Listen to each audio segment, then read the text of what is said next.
Lorsqu'on parle de personnes qui ont en charge leur propre santé, ça nous renvoie à deux choses. La première, ça peut nous renvoyer à une approche libérale de la santé, c'est-à-dire l'individu roi en quelque sorte, auquel on prêterait une souveraineté, une omniscience et une souveraineté sur sa propre vie, qui peut sembler totalement incompréhensible, inaudible en temps de crise. Donc il faut bien comprendre l'autonomie des personnes. Si on n'entre pas dans le détail, on part sur des malentendus qui expliquent comment un pouvoir très autoritaire peut reprendre la main en s'asseyant finalement de manière extrêmement brutale sur tous les principes qui ont structuré ce domaine dans l'histoire contemporaine de la santé publique. Donc quand la charte d'Ottawa parle de l'autonomie des gens, people, qu'elle renvoie donc à l'autonomie des individus et des groupes auxquels ils appartiennent, il s'agit bien sûr d'une autonomie collective. Il ne s'agit absolument pas d'un individu isolé qui serait pensé comme une sorte d'atome, l'atomisme libéral, et qui serait donc le propriétaire de lui-même, pour aller très loin, qui d'ailleurs, de tels principes, c'est ne vraiment rien connaître à l'histoire de la santé publique et à cette notion complexe d'autonomie qui n'est absolument pas une autonomie d'un individu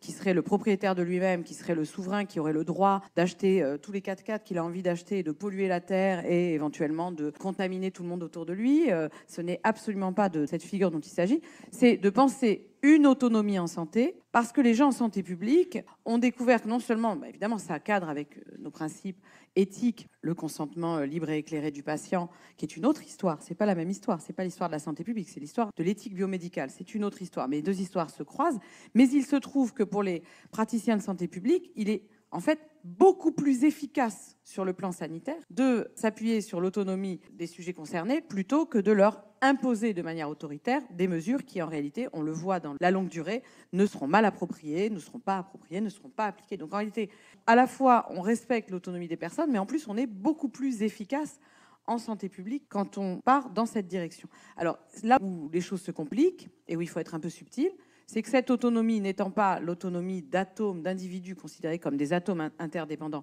mais étant une autonomie qui passe par des logiques collectives, alors cette autonomie, elle se construit collectivement, évidemment.